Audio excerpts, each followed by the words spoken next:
My parents are holding human auctions inside our basement. Dad's had friends in our basement since I was a little kid. The one rule in our household was to never question them. I remember being 6 years old, eating chocolate frosting in our kitchen.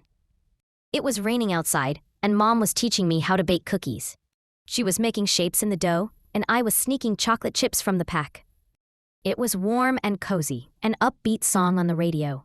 I was feeding chocolate chips to my teddy bear when the sliding glass doors behind me opened, a violent blast of wind whipping my hair from my face. I only had to see the silhouette of my father to know he had brought friends. I didn't like it when Dad brought friends over. Especially new friends. Mom slammed the oven shut and switched off the radio, maintaining her smile. I let her gently pull me over to the dining room table, situating herself in front of me. I pretended not to notice my mother's frantic eyes, her lips silently telling me to stay as quiet as a mouse. Dad strode through the door, his arms wrapped around a girl who was soaking wet. Her shoes were filled with rainwater, squelching with every step. "Don't say a word," he grunted to the girl, pulling her further into the light. All I could see was a mop of dark blonde hair glued to her face. The girl seemed dizzy, like she was going to fall, swaying left to right, stumbling over herself. She moved like a puppet, one foot in front of the other. When my father made a hissing sound, her head jerked up, and I saw an identity.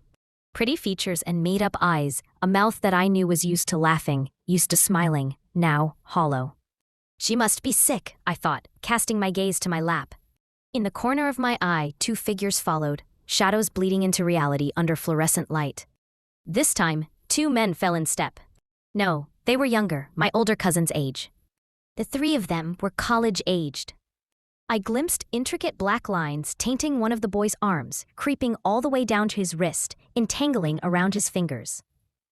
One of the boys staggered, and my dad barked at him to keep moving. My 6-year-old self never acknowledged the gun sticking into the girl's back, or when he pushed the girl down through the basement door, protruding the gun into one of the guys' heads. Mom told me to look away. She told me to look at the pretty cookie she made in the oven. I followed her gaze, admiring my cookies. The one at the very edge of the tray was a funny-shaped heart. I could sense my sharp breaths, my hand clammy in my lap. The boy didn't move at first, coming to an abrupt stop. "Walk, kid," Dad ordered. Mom let out a hiss next to me, her hands tangling in her lap. The boy's voice surprised me, a low murmur. "And if I don't, old man," he sneered. "What are you gonna do to me?"